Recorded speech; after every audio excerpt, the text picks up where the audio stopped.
Alors, on continue les statistiques, du coup, avec les classements pour les premiers Grands Prix, donc.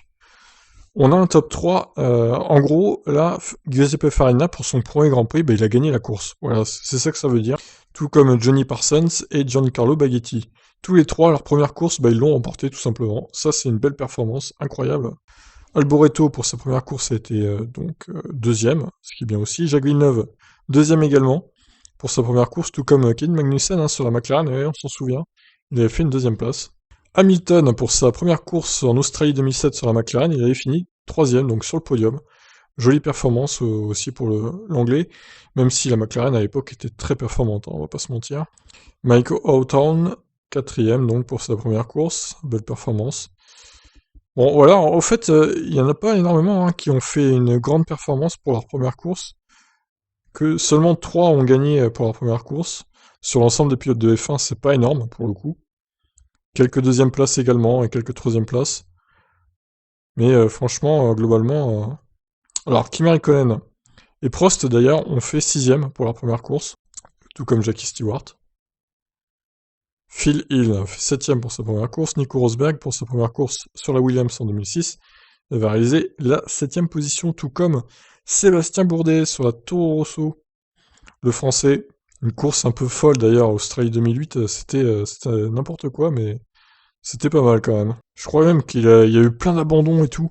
Et même Rosberg n'avait pas Bourdet n'avait pas fini la course, il a explosé son moteur sur sa Toro Rosso, il me semble. Alors Vettel, il avait fait huitième pour sa première course. Bon après voilà, c'est des places un peu confidentielles. Hein. Kvyat et Carlos Sainz ont fait neuvième pour leur première course respectivement. Ah, Winkelhock, Manfred, ah c'est peut-être lui le père de Marcus du coup. D'accord. Bah, il avait fait dixième du coup pour ça. Première course. Bon, puis après, voilà, hein, Gilles Villeneuve avait fait onzième pour sa première course, pour le coup. Latifi, onzième. Donc Latifi est l'égal hein, de Villeneuve, évidemment, de Gilles Villeneuve. Les deux pilotes canadiens, ils sont aussi forts l'un que l'autre. Non, je troll, évidemment, c'est pas ça du tout. Duncan Hamilton, il a rien à voir avec Lewis, hein, on précise quand même. Alonso, douzième pour sa première course sur la... Alors, sur la Minardi, du coup, 2001, ouais, 12e, c'était pas si mal hein, avec la Minardi, à l'époque, hein, elle était nulle, hein, la Minardi. Giovinazzi, 12e et Norris aussi pour leur première course. Charles Leclerc, 13e, bon, c'était sur la Sauber, évidemment. Bon, puis après, voilà. Hein. Hülkenberg et Bottas pour leur première course, 14e, tout comme Gasly et Albon d'ailleurs. Grosjean pour sa première course en Europe en 2009, 15e. Puis voilà, après, on retrouve les pilotes actuels, hein, du coup. Daniel Ricciardo, bah, il avait une HRT à l'époque, le pauvre Ricciardo. Donc, tu m'étonnes qu'il ait fait que 19e avec cette bouse. Ah, c'était vraiment de la merde, les HRT à l'époque. Hein. Oh, c'était pire que les Minardi pour Alonso, je crois. Bon, alors après, on a des non classés, du coup. Et puis, on a des abandons. Donc, Fangio, pour sa première course, c'était l'abandon, du coup. Et puis, écoutez, après, Jack Brabham, pareil, hein, Graham Hill, pareil, John Surtees, Jim Clark, ils ont abandonné pour leur première course. Tout comme Jochen Rindt, Marion Andretti, Niki Loda, Alan Jones, Keke Rosberg, tout le gratin, quoi. Michael Schumacher aussi avait abandonné. Mika Hakkinen également avait abandonné pour leur première course. C'était en 91, ça ne le rajeunit pas. Button également, Australie 2000.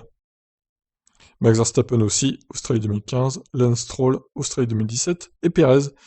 Ah oui, ils ont carrément il y a certains qui ont été disqualifiés, hein, du coup. Qu'est-ce qu'il avait fait Perez en 2011 pour se faire disqualifier en Australie? Je me rappelle plus. Ça remonte tellement loin, bah si vous vous rappelez, vous dites-moi en commentaire, du coup. Donc voilà, les 765 pilotes de F1. Donc Pérez, du coup, est dernier de ce classement. Coup dur pour le pilote mexicain. Bah écoutez, j'ai trouvé cette statistique assez amusante, c'est pour ça que je voulais la partager aussi. C'est toujours intéressant de se replonger dans le passé, du coup, et de voir ce qu'ils ont fait pour leur première course, les pilotes. Qu'est-ce que vous en pensez? Allez, je vous laisse réagir. Ciao.